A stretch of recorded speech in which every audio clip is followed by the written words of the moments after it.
హిందువుల యొక్క విశ్వాసాలను గాయపరిచే విధంగా జై శ్రీరామ్ నినాదాన్ని అవమానపరిచే విధంగా కల్వకుంట్ల తారక రామారావు అహంకార పూరితంగా మాట్లాడినటువంటి మాటలపైన చట్టపరమైన చర్యలు తీసుకోవాలని చెప్పి చీఫ్ ఎలక్షన్ కమిషనర్కు ఈరోజు లిఖితపూర్వకంగా కంప్లైంట్ చేయడం జరిగింది.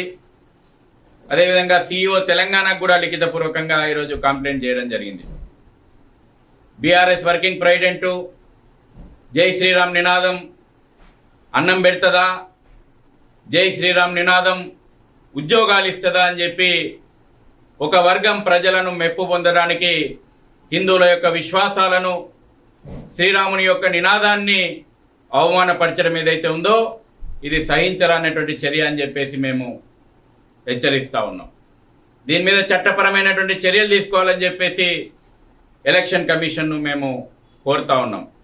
మనం చూసినాం గతంలో టీఆర్ఎస్ పార్టీ, ఇప్పుడు బీఆర్ఎస్ పార్టీ ముస్లింల ఓట్ల కోసం హిందువుల విశ్వాసాలను కించపరచడానికి ఏ విధంగా దిగజారుతా ఉందో.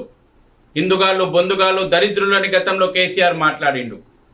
పవిత్రమైనటువంటి రామ జన్మభూమిని కంస జన్మభూమి, శూర్పణఖ జన్మభూమి అని రాక్షసుల జన్మభూములతోటి పోల్చి హిందువుల యొక్క విశ్వాసాన్ని, అయోధ్య రామ మందిరాన్ని యొక్క ప్రతిష్టను కించపరిచేటువంటి ప్రయత్నం చేసిండు. ఇవాళ దేశవ్యాప్తంగా ఒక వాతావరణం ఉన్నది. యావత్ దేశం, యావత్ ప్రపంచం అయోధ్యలో శ్రీరామ జన్మభూమి లోపల భవ్య మందిర నిర్మాణం శంకుస్థాపన అయినటువంటి సంతోషాన్ని ఆస్వాదిస్తూ ఉంటే కుహానా సెక్యులిజం పేరుతోటి ఈ నాయకులు ముస్లింల ఓట్ల కోసం హిందువుల యొక్క విశ్వాసాలను గాయపరుస్తున్నారు కదా. హిందూ సమాజం కూడా వీళ్ళ యొక్క భావజాలాన్ని బొందబెట్టాల్సినటువంటి అవసరం ఉంది.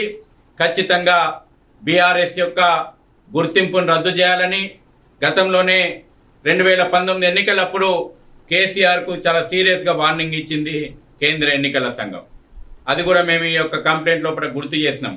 ఈ రోజున అదే విధంగా బీఆర్ఎస్ వర్కింగ్ ప్రెసిడెంట్ కేటీఆర్ హిందువుల యొక్క విశ్వాసాలను గాయపరుస్తూ ఉన్నాడు, భగవంతుణ్ణి అవమానిస్తూ ఉన్నాడు.